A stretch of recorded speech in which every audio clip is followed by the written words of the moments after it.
Gênesis capítulo 11, do 1 ao 9. Todos encontraram, irmãos? Vamos lá, diz assim a palavra de Deus: em toda a terra havia apenas uma língua e uma só maneira de falar. Os homens partiram do Oriente e encontraram uma planície na terra de Siná. E habitaram ali e disseram uns aos outros: venham, vamos fazer tijolo e queimá-los bem. Os tijolos lhes serviam de pedra e o betume de argamassa. E disseram: venham, vamos construir uma cidade, uma torre, cujo topo chegue até os céus, e tornemos célebre o nosso nome, para que não sejamos espalhados por toda a terra. Então o Senhor desceu para ver a cidade e a torre que os filhos dos homens estavam construindo. E o Senhor disse: eis que o povo é um, e todos têm a mesma língua. Isto é apenas o começo. Agora não haverá restrição para tudo o que planejam fazer. Venham, vamos descer e confundir a língua que eles falam, para que um não entenda o que o outro está dizendo.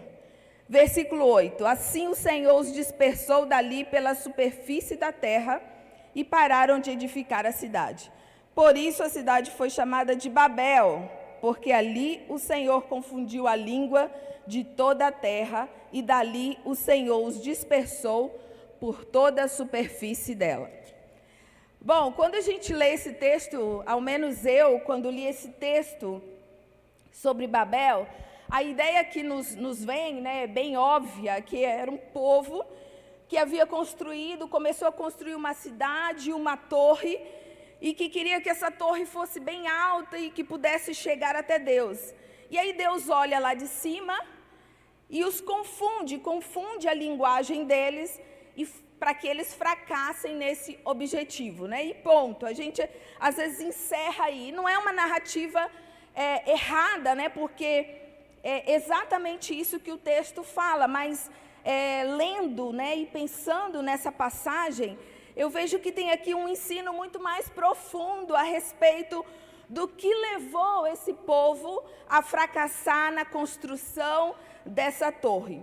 E essa história de Babel, para mim, ela é muito atemporal, porque nós aprendemos aqui e temos uma percepção de como o mundo funciona hoje e como o que aconteceu nessa história, nesse fato, também pode acontecer na igreja nos dias de hoje. E à simples vista, quando nós lemos esses 9 versículos, parece a história de um Deus, né, brigando ali com o seu povo, disputando poder, eles querendo construir, serem grandes, e Deus vai e desfaz a construção. Mas eu quero explicar o contexto antes de nós entrarmos em alguns pontos que eu creio que Deus vai falar ao nosso coração. Eu queria explicar primeiro o contexto dessa história. Esse povo descrito aqui no capítulo 11 eram descendentes de Noé, era o povo do pós-dilúvio. Eles eram descendentes de Noé. No capítulo 10, inclusive, se descreve essa descendência dos filhos de Noé e cita aqui o nome de um homem que a Bíblia fala no capítulo 10, versículo 9, que ele era um poderoso caçador diante do Senhor, que era Nimrod, e ele provavelmente é quem encabeça esse projeto de construção da torre. Então, eles eram descendentes de Noé, descendentes de Sem. E naquela época também, o que descreve aqui dentro desse contexto é que eles eram monolinguísticos.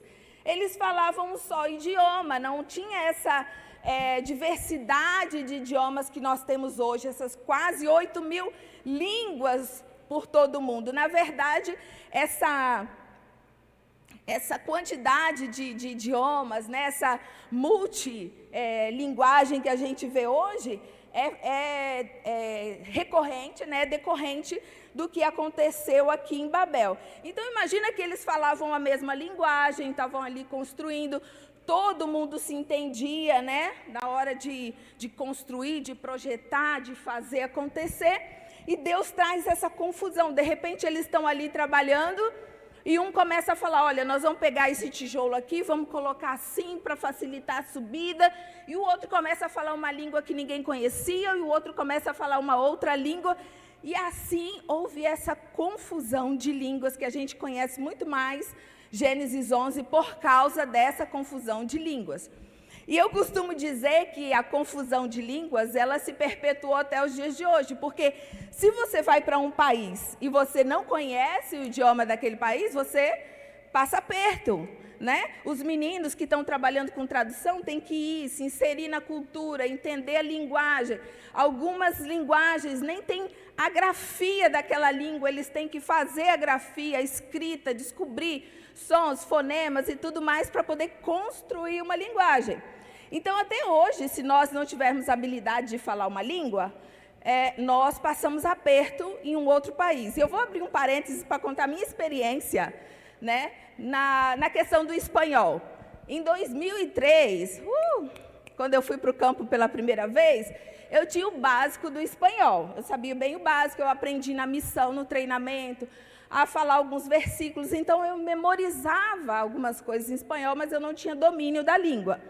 E eu lembro que alguns irmãos da igreja, na época que eu já estava me preparando para ir para o Peru, falavam assim, o espanhol é igualzinho ao português. Já ouviram falar isso? Espanhol é igual ao português. É a mesma coisa. Chega lá, você fala Coca-Cola, misericórdia, cachoeiro. Cachoeiro é cachorro. Falava, cachorro é cachoeiro. É só você falar, pero que sim, pero que não, e está tudo certo. E eu falava, meu Deus, será que é assim? E eu tinha muita vergonha de falar o espanhol, assim, eu morria de vergonha. E fui com a cara e a coragem, porque não tinha outro, eu tinha que ir.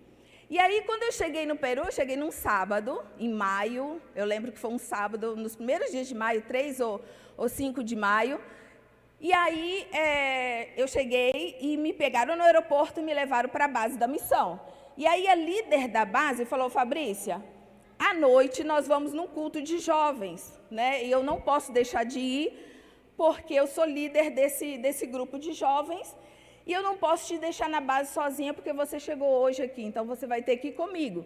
E nós temos o hábito, né, de dar oportunidade para o visitante cristão falar alguma coisa. Como a Kairos era interdenominacional, então pegava hábitos de algumas igrejas que fazem isso, que dão oportunidade para a pessoa falar alguma coisa. E aí ela falou, você vai falar? E eu falei, mas eu vou falar o quê? Eu arranho no espanhol, não sei o que eu vou falar e tal. E ainda tinha vergonha de falar ainda direto para os peruanos. Ela falou, olha só, você pode falar que está feliz de estar aqui e falar alguma coisa que você viu no trajeto do aeroporto até aqui e daqui até onde nós vamos para o culto de jovens. E Lima, irmãos, é igual São Paulo, de um bairro para outro é uma viagem, é 1h30, 2 horas. E então ela falou, vai ter muita coisa para você observar, e você fala sobre isso. E aí, no trajeto para o culto, eu fiquei assim, na janela, né, do carro, do táxi, olhando. E aí, reparei que em várias esquinas, irmãos, tinham uns prédios de 3, 4 andares, branquinhos, com as janelas assim, pequenas, e escrito de vermelho, hostal, que em espanhol seria hostal. E aí eu falei, olha, gente, que legal. Liguei minha tecla SAP e falei, hostal é hospital. Fiz a tradução aqui na minha cabeça. Hostal, hospital, hospital. Falei, gente, que legal. Porque no Brasil, mesmo sendo um pouco mais desenvolvido, não tem tanto hospital assim. Falei, gente, que máximo. Eu era bem Nutella nessa época, gente, eu adoecia com qualquer coisa, não comia nada. Então, assim, eu tinha essa preocupação. Né, como é que eu vou ficar no país, eu vou adoecer e tal. Eu falei, que máximo. E eu realmente fiquei emocionada, porque tinha hostal em toda esquina.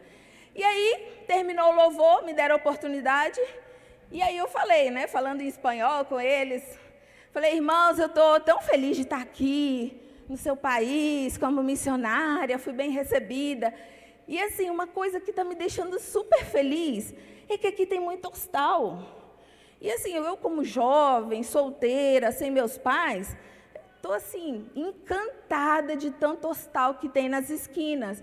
Eu falei, porque se eu precisar usar um hostal, aí fica mais fácil, eu tenho mais acesso. Eu falei, que alegria. E aí os jovens estavam assim, com a boca aberta, olhando para mim, assim, uns estavam com a mão na boca e começou aquele burburinho de... E aí eu pensei, será que eles estão achando que eu não tenho fé, né? Que eu estou aqui preocupada com o hospital, com atendimento médico e tal. E eu continuei, gente, é porque eu gosto de ser bem atendida no hospital. E aí fui me empolgando. Aí a líder levantou, porque eles estavam falando, um olhando para o outro, assim, com uma cara para mim. Aí ela pegou o microfone e falou, gente, dá um desconto, ela chegou hoje de manhã. Ela deve ter confundido, né, Fabrício? Eu falei, mas confundiu o quê? Aí ela falou que hostal aqui é motel. Ai, meu Deus! Olha a missionária solteira empolgada com motel. Aí eu pensei, gente, quem pinta um motel de branco? Aqui no Brasil é tudo colorido com aquelas placas. Pá, pá, pá. E lá, assim, aquele prédiozinho pequeno de 4, 5 andares, branquinho e pintado de vermelho. Essa não é a cor de hospital, gente? Branco e vermelho? As caixinhas de remédio não são assim? Aí eu falei, gente, como que... olha, eles entendem. Eu falando e eles entendendo. Ai, tô feliz que tem um monte de motel aqui. Eu sou solteira, quero ir pro motel. É isso que eles estavam entendendo. Eu falando uma coisa, dando um sentido, um rumo... E eles entendendo uma coisa completamente diferente. Então, se perpetuou a confusão das línguas, pedi perdão, gente, me perdoa, não sabia o que eu estava falando. E me perdoaram. Não foi a última vez que eu falei besteira no Peru, mas com os anos, obviamente, eu parei de falar besteira, porque aprendi o espanhol ali na prática com o pessoal. Mas, voltando aqui para o texto, né? Eles eram monolinguísticos, então eles falavam uma só língua, e aí Deus confunde, né? Confunde a língua. E qual o propósito dessa confusão? No capítulo 9, o povo recebe uma ordem de Deus. Deus fala para eles no versículo 7, capítulo 9, logo após o dilúvio, mas vós frutificai e multiplicai-vos. Povoem, vocês vão povoar abundantemente a terra e vão se multiplicar nela. Então Deus havia prometido que não ia mais inundar a terra e lhes dar uma missão. Vocês vão povoar, vocês vão se espalhar pela terra.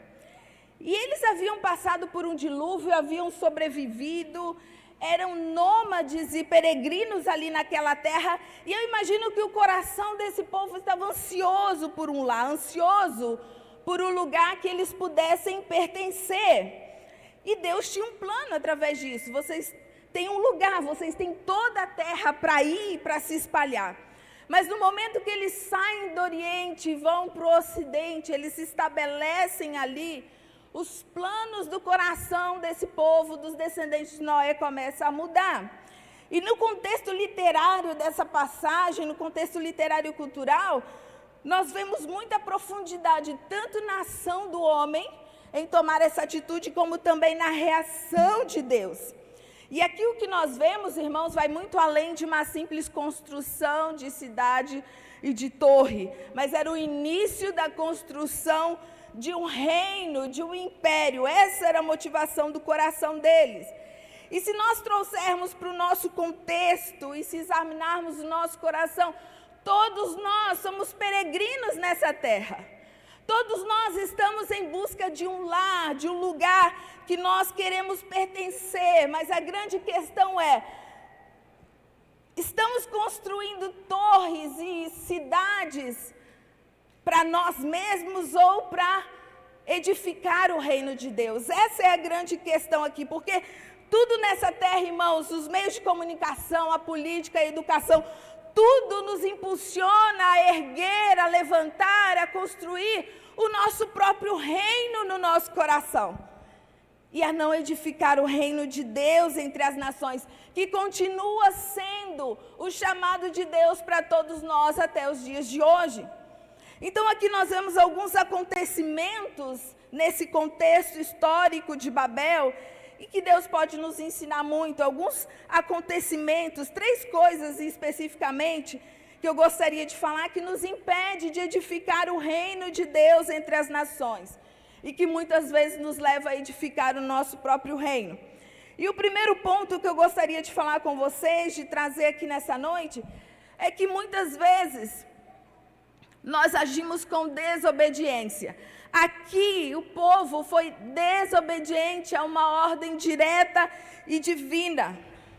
Eles se estabeleceram ali naquele vale e desobedeceram uma ordem direta. Algumas versões diz que eles falam assim: não, nós vamos fazer a nossa torre, vamos nos tornar conhecidos para que a gente não se espalhe pela terra, sendo que Deus havia dito justamente isso: vocês vão sair daqui, vocês vão se espalhar pela terra.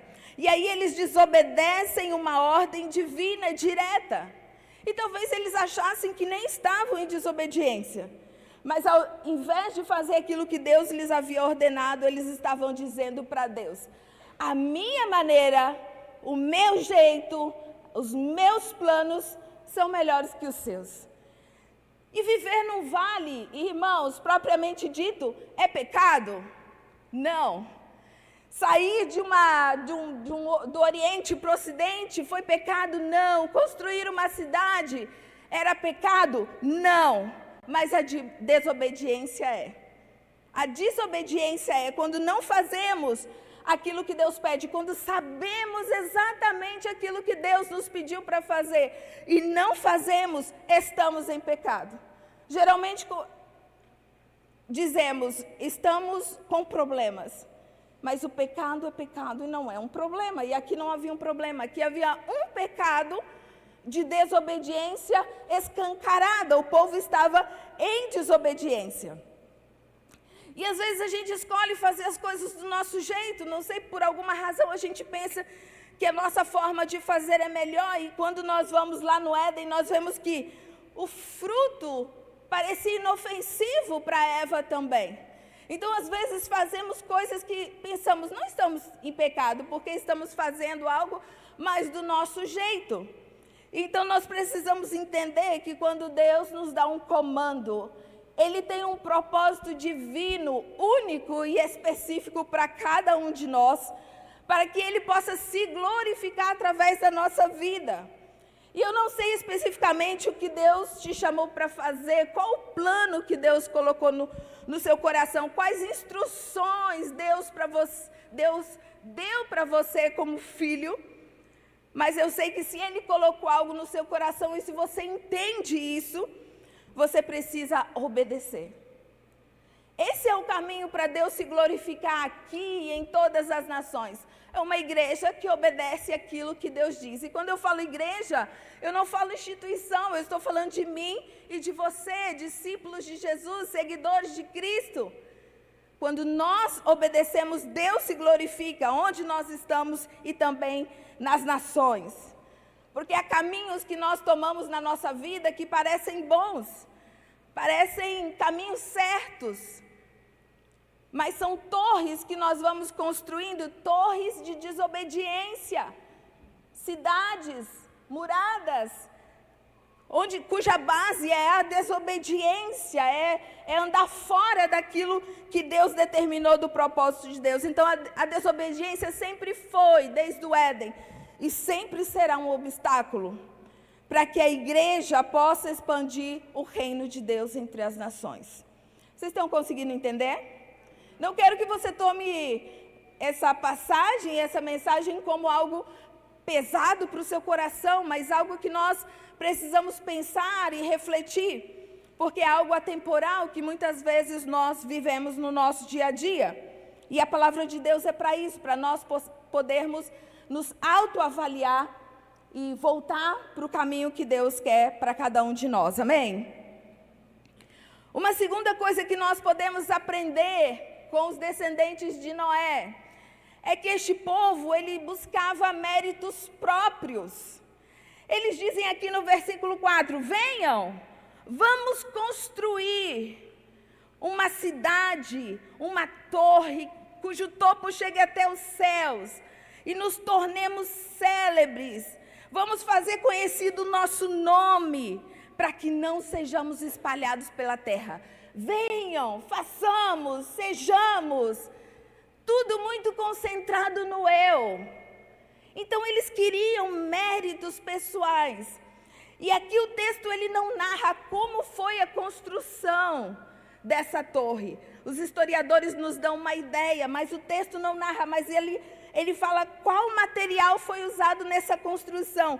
E só de avaliarmos isso já nos dá uma ideia de como eles buscavam méritos próprios na construção dessa torre, porque eles não usaram pedras comuns, eles confeccionaram os tijolos. Vocês imaginam naquele tempo ir assar aquele barro, confeccionar de uma forma que pudesse se encaixar perfeitamente para que se construísse a torre. Então foi investido ali muito tempo, muita energia, muita inteligência, muito planejamento. Eles estavam ali, vamos, façamos, nós estamos construindo, vamos construir nós mesmos tudo isso, para que a gente seja conhecido. Então eles queriam fazer as coisas para ganhar o coração de Deus através de obras, fazer as coisas para ganhar mérito próprio. E é como quando Deus nos manda fazer algo e nós tentamos compensar aquilo que nós não obedecemos fazendo muitas coisas. Bom, Deus mandou ir por esse caminho, mas vamos fazer assim? Vamos criar, vamos fazer, vamos acontecer, vamos ir, vamos e vamos e vamos. E aí vamos e... Ai, Deus, deu certo porque fui eu que fiz. E aí nós queremos mérito, reconhecimento. E vivemos assim tentando edificar coisas cujo fundamento nós sabemos que não é algo que Deus pediu. E aí estamos aí insistindo. Quem fez o curso de João 3,16 lembra muito disso, né? Do homem que desobedece a Deus e depois tenta alcançar o coração de Deus por meio das obras.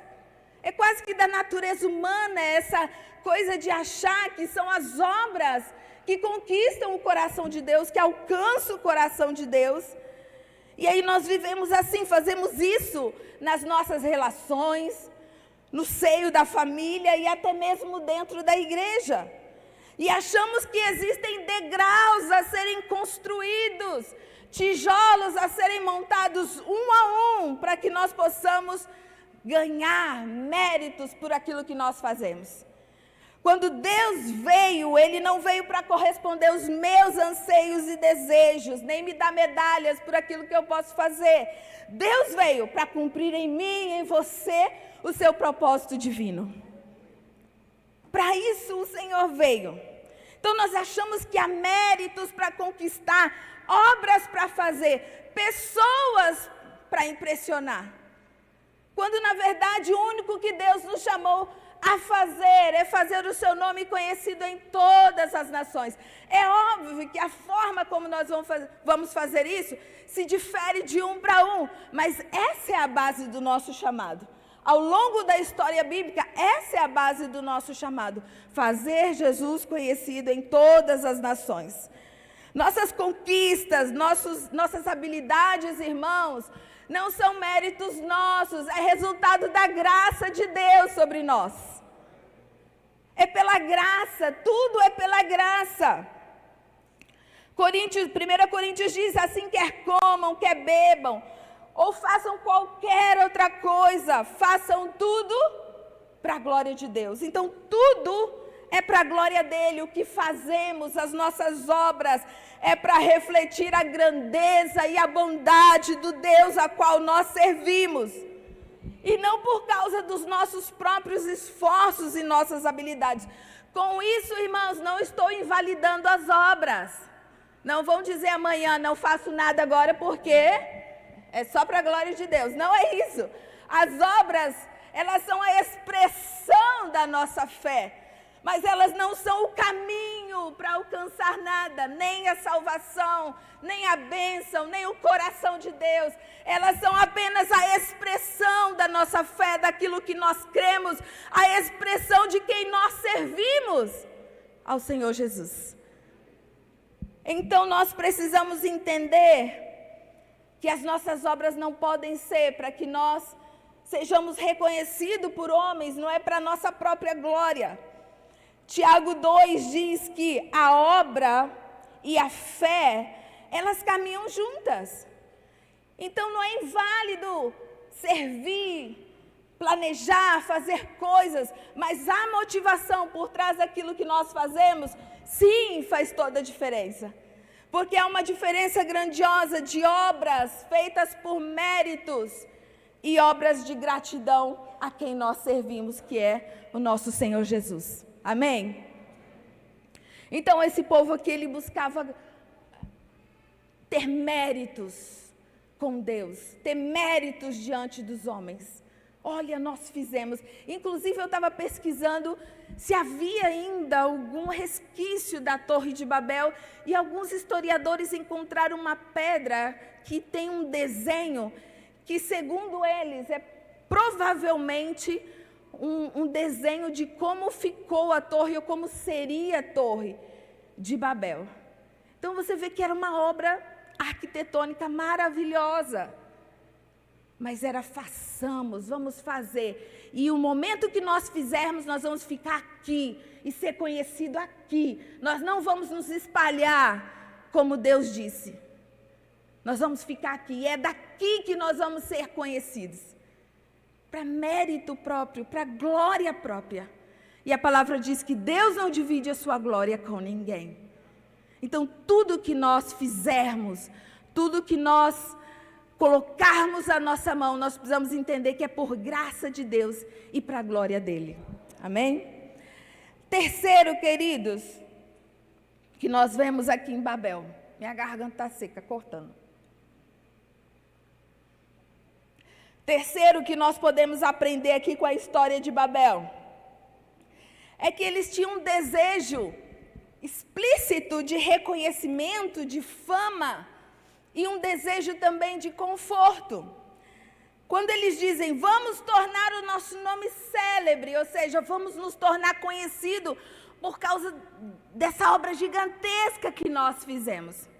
E eu volto a falar, o problema não estava na construção em si, da torre e da cidade. Tudo tinha a ver com o coração, com a motivação. Vamos tornar o nosso nome conhecido. Vamos nos fazer conhecido diante das pessoas. Então, a motivação deles era serem mais abençoados, terem mais visibilidade e reconhecimento.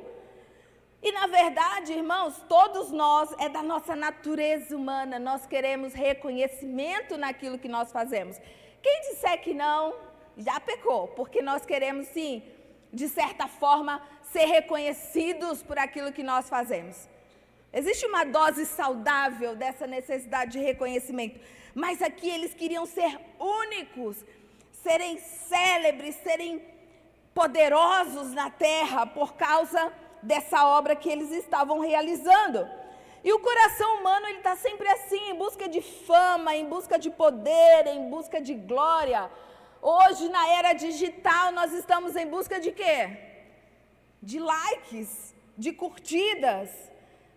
Algumas pessoas são conhecidas e ganham dinheiro apenas com seguidores e número de curtidas nas redes sociais. É impressionante que muitas pessoas hoje não estudam, não têm conhecimento, simplesmente postam fotos, alguns postam umas coisas bem bobas, fazendo caretas, e aí tem milhões de visualizações, e a pessoa consegue comprar apartamento, consegue crescer na vida com aquelas coisas, porque o mundo hoje está impulsionando todo mundo a querer reconhecimento e fama.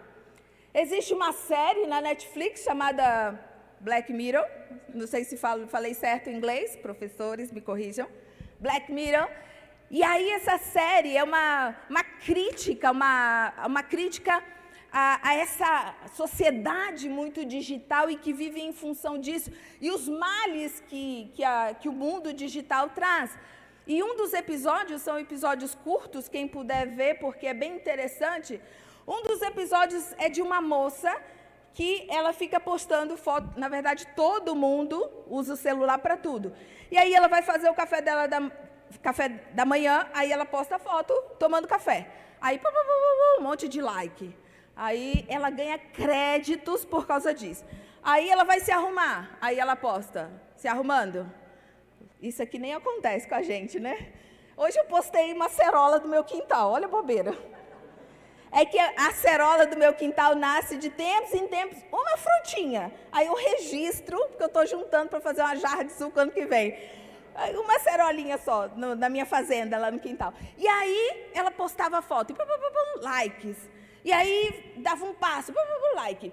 Só que não sei o que aconteceu, ela foi tomar um chá e foi postar, né? Foi filmar. Só que ela não gostou do chá e ela fez careta, uma coisa assim. E aí, todo mundo deixando de segui-la. E aí, quando ela chega no trabalho, ela não pode entrar no trabalho, porque ela perdeu seguidores. Aí ela vai numa festa e vai alugar um carro, ela não podia alugar um carro bom, porque ela tinha perdido mais seguidores. E aí ela vai, e ela não podia fazer mais nada. É uma crítica, isso obviamente não acontece na vida real, mas sutilmente acontece. Porque muita gente às vezes perde muitas coisas, perde trabalho, perde o sentido da vida por causa de rede social. Então essa necessidade de fama, de reconhecimento, ela está ainda mais gritante nos dias de hoje. Todos querendo reconhecimento por aquilo que fazem, todos querendo ser reconhecidos de alguma maneira. E aí também nós temos aqui, no capítulo 11, uma necessidade de conforto, porque eles se estabelecem no lugar, acham um vale, um lugar que tinha rios ali cercando, e eles falam, vamos nos estabelecer aqui, e aí constrói a cidade e a torre. Então eles também estavam em busca de conforto e segurança. E com certeza era o mais cômodo para cada um deles, porque imagina sair e buscar lugares no meio do deserto como nômades, e isso demandaria esforço, demandaria um cansaço da parte deles, então eles queriam se estabelecer ali, e essa torre, essa cidade era para enaltecer seu próprio nome. Eles mesmos dizem, nós vamos ser conhecidos, nosso nome será conhecido. E aí usavam a Deus como desculpa em seu próprio projeto. E aí a questão, irmãos, é que muitas vezes nós podemos fingir que estamos alheios a essas coisas, a desobediência, a querer méritos por obras ou a reconhecimento e conforto. Nós podemos sentir que estamos alheios, mas muitas vezes as nossas decisões são baseadas na nossa própria agenda pessoal e não na agenda de Deus. Muitas vezes fazemos plano pensando mais na nossa agenda do que nos planos de Deus. E aí Deus vem e confunde a língua e fracassa os planos que eles tinham. E quando eu olho essa confusão de línguas, eu não vejo um Deus que está castigando um povo, mas eu vejo um ato de amor, de graça, de misericórdia, para que o propósito de Deus, o propósito divino se cumprisse. E que Deus impedisse também que essa autossuficiência do homem não tomasse mais espaço. E aí ele força a dispensação do homem, como ele havia planejado desde o início. Então não é um ato de castigo de Deus, mas é um ato de bondade, é um ato de misericórdia. E eu creio que muitas vezes Deus vai nos tirar da zona de conforto. Deus muitas vezes vai permitir certas situações na nossa vida que talvez nós vamos pensar, uau, o inimigo está agindo contra mim. Mas muitas vezes pode ser uma intervenção de Deus para que você não viva em desobediência, em engano, mas que você possa voltar para o plano original de Deus, para o propósito que Ele tem para a sua vida. Então Deus muitas vezes intervém com essa intenção. Ei, não foi isso que eu mandei vocês fazerem, peraí. Vamos voltar para cá, para o propósito inicial, para aquilo que eu realmente disse que você precisa fazer. E graças a Deus por isso, graças a Deus que Deus intervém na nossa vida, graças a Deus que Deus intervém e livra o nosso coração de viver em desobediência. Que bom que Deus intervém e livra o nosso coração de querer conquistar coisas por méritos próprios. Que bom que Deus intervém na nossa vida e não deixa que nós busquemos reconhecimento nessa terra, mas que nós possamos almejar um lugar no céu, nas mansões celestiais, que é o lugar que Ele está preparando para mim e para você. Para que nós possamos nos despojar de tudo que tem nessa terra, de todo o conforto que nos prende, que suga a nossa energia, a nossa mente, o nosso coração, o nosso espírito e nos voltar para aquilo que Deus deseja fazer através de nós. Então, que bom que Deus intervém. E eu quero deixar uma pergunta, irmãos, para vocês. Que torres você tem construído na sua vida, no seu coração? Que cidades, que reinos, que impérios você tem construído com o que Deus deu para você? Que torres, que cidades Deus talvez vai ter que destruir para que você se volte para Ele, para que você volte para o plano original de Deus para a sua vida? Eu deixo essas perguntas para que você possa refletir. Que torres você tem levantado com aquilo que Deus deu para você? E eu quero concluir, irmãos, com o seguinte: Deus intervém no meio do povo para que eles possam voltar ao plano original. Então Deus não apenas corrige o povo, não apenas corrige o seu povo, mas Ele também redime. Porque no processo Ele continua desenvolvendo o seu plano de redenção na terra. E o mais lindo é que mesmo com todas as nossas falhas, Deus continua contando conosco, amém? Em Gênesis 12, um capítulo à frente, nós vemos Deus dizendo a Abrão: saia da tua terra, da tua parentela e da casa do seu pai, e vá para a terra que eu lhe mostrarei. E eu farei de você uma grande nação, e o abençoarei, e engrandecerei o seu nome. Seja uma bênção. Abençoarei aqueles que o abençoarem, e amaldiçoarei aquele que o amaldiçoar. E em você serão benditas todas as famílias da terra. Eu achei isso tremendo, porque Deus aqui está mostrando através de Abrão que tudo que os descendentes de Noé tentaram conquistar pela força, pelo seu talento, pelas suas habilidades, investindo sua energia, tudo que eles fizeram para conquistar, Deus dá a Abraão como um presente. Ele diz: eu farei de você uma grande nação, eu que vou engrandecer o teu nome. Deus dá a Abraão como um presente aquilo que eles estavam buscando através da construção daquela torre. Deus dá um nome, um povo, um legado, uma nação, uma descendência, reconhecimento. Deus dá a Abraão como um presente e através dele estende essa bênção a todas as famílias da terra. E o mais tremendo, queridos, que essa promessa de Deus, ela se cumpre na pessoa de Jesus Cristo. Porque tudo que esse mundo nos impulsiona a tomar pela força do nosso braço, tudo que o mundo nos impulsiona a conquistar a nossa maneira, para termos o crédito, para termos o reconhecimento, tudo isso que o mundo nos ensina a desejar e a querer tomar, Deus quer nos dar através da pessoa de Jesus Cristo. Deus quer nos dar através da pessoa de Jesus Cristo. E nós precisamos entender isso, porque já não vamos precisar brigar por um nome. Porque servimos o nome que está sobre todo nome, Jesus Cristo. Já não vamos precisar brigar por um lar, por um lugar que pertencer. Não vamos precisar brigar por isso, querer construir.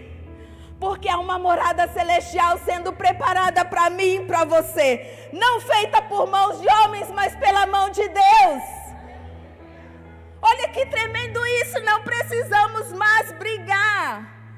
Não precisamos mais lutar para construir degraus e degraus e escadas para alcançar o coração de Deus. Porque o próprio Jesus se fez ponte para que o abismo que nos separava de Deus já não nos separe mais. Ele é o caminho que nos leva até Deus. Já não precisamos brigar para alcançar o coração de Deus. Efésios diz que todos nós, judeus ou não, temos acesso à presença de Deus pelo mesmo Espírito. Já não precisamos construir torres no nosso coração, na nossa vida, porque Jesus se fez acesso a Deus através do seu sacrifício. Ele mesmo na cruz se entregou seu corpo em sacrifício para trazer justiça e graça. Como sumo sacerdote, ele rasgou o véu que separava, morreu, mas ele ressuscitou e enviou o seu Espírito para habitar num templo não feito por mãos de homens, mas para habitar em mim e em você, porque a palavra em Coríntios diz que o nosso corpo é templo do Espírito Santo. Agora ele habita em nós. Ele não precisa de um templo construído por homens. Eu e você somos templo do Espírito Santo. Nós somos templo do Espírito. Já não há torres, templos a serem construídos. Eu e você somos templo do Espírito Santo. E mais, não precisamos nos apegar a essa cultura que já está degradada. Não precisamos nos aferrar a essa cultura, a essa terra, como se fosse o nosso lar permanente, ao conforto que a vida traz. Porque a nossa morada definitiva não é aqui, é na cidade do céu. E é isso que nós devemos almejar, obedecer a Deus, para que um dia nós possamos estar com Ele. E não só nós, mas todos os povos, línguas e nações que nasceram aqui dessa história de Babel e que hoje precisam conhecer que há um Deus que os ama e que deseja ser o Senhor da vida deles. Nossa morada não é aqui, então não precisamos construir torres no nosso coração.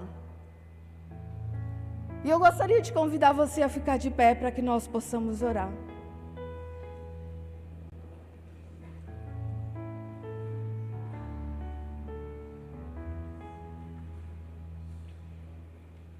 O que nós podemos fazer hoje, a partir de agora, com o que Deus nos chamou para fazer? Primeiro, que nós devemos nos arrepender. Se sabemos que Deus nos chamou para fazer algo e não fazemos, devemos nos arrepender e nos despojar de todas as torres pessoais que nós construímos, os reinos que nós erguemos para nós mesmos, e começar a ansiar pelo reino de Deus sendo estabelecido nessa terra, porque esse é o desejo de Deus até que venha o fim. E é tremendo, irmãos, pensar quando nós vamos no Novo Testamento que em Babel Deus confundiu as línguas para que eles se espalhassem. Mas quando vamos em Atos e vemos Pentecostes, nós vamos vendo Deus usando o dom de diferentes línguas para reunir o povo sobre o Evangelho. Ou seja, Deus continua desejoso de que as nações o conheçam. E Ele chamou a mim e a você. O chamado de fazer o reino de Deus se espalhar pela terra é de toda a igreja.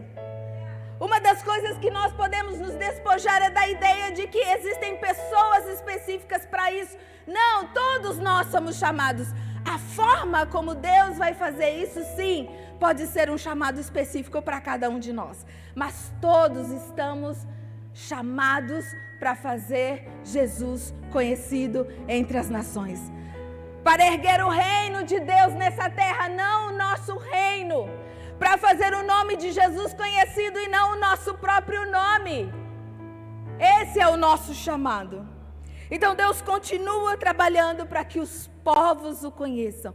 E Ele chama a mim e a você, amém?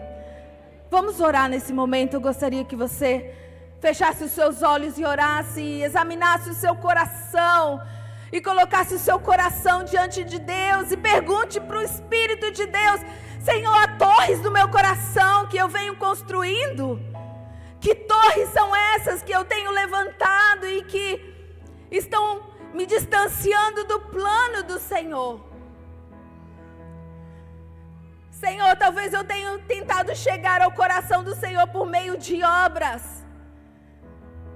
Talvez eu tenha tentado buscar méritos naquilo que eu faço. Mude as motivações do meu coração. Talvez eu tenha buscado fama e reconhecimento naquilo que eu faço, ou eu tenho estado acomodada no lugar onde eu estou inserido, mas eu sei que o Senhor quer mais de mim. Nós podemos falar com o Espírito Santo e Ele mesmo vai responder ao coração de cada um conforme a sua vontade. Porque o plano, o propósito de Deus para nós é único e específico. E Deus hoje talvez tenha que derrubar algumas torres que nós levantamos nas nossas vidas. Deus, eu coloco meu coração diante do Senhor nessa noite. Examina-o, ó Deus. Vê se há caminhos maus. E guia-me, ó Deus, pelo caminho de justiça. Pelas tuas veredas, Senhor. Não permita que vivamos em engano, achando que estamos fazendo certo, quando estamos indo contra a tua vontade. Espírito de Deus, não permita que nenhum de nós aqui viva enganado. Examina as motivações do nosso coração, porque nós vivemos, ó Deus, para glorificar o teu nome, para adorar o Senhor, para fazê-lo conhecido. Se há algo que nós estamos fazendo que foge do plano original do Senhor, que o Senhor nos traga de volta, nós clamamos nessa noite em nome de Jesus. Você pode falar com Deus no seu coração, coloque a mão no seu coração e ore ao Senhor. Senhor, examina o meu coração, mostra-me, Senhor, quais torres estão sendo erguidas no meu coração nessa noite. E enquanto você ora, o pastor vai vir aqui para poder orar por você. Mas eu quero que nesse momento você fique com seus olhos fechados e pedindo que o Espírito de Deus sonde o seu coração. É um momento seu com Deus. É um momento seu com Deus. É um momento seu com Deus. Talvez torres na sua família, nos seus projetos pessoais, nas finanças, no trabalho, na criação dos filhos, no trato com o seu cônjuge. Torres que você já ergueu pensando no seu futuro. Que torres são essas que você talvez esteja erguendo e que não tem trazido glória para Deus, mas glória para você mesmo? Deus, sonda o nosso coração. Nós pedimos, Deus, sonda o nosso coração nessa noite. Continue orando, irmão, em nome de Jesus, continue orando para que Deus fale ao seu coração. Que torres precisam ser destruídas nessa noite? Sonda-nos, ó Deus, sonda o nosso coração. Sonda-nos, ó Deus, nós clamamos, sonda o nosso coração.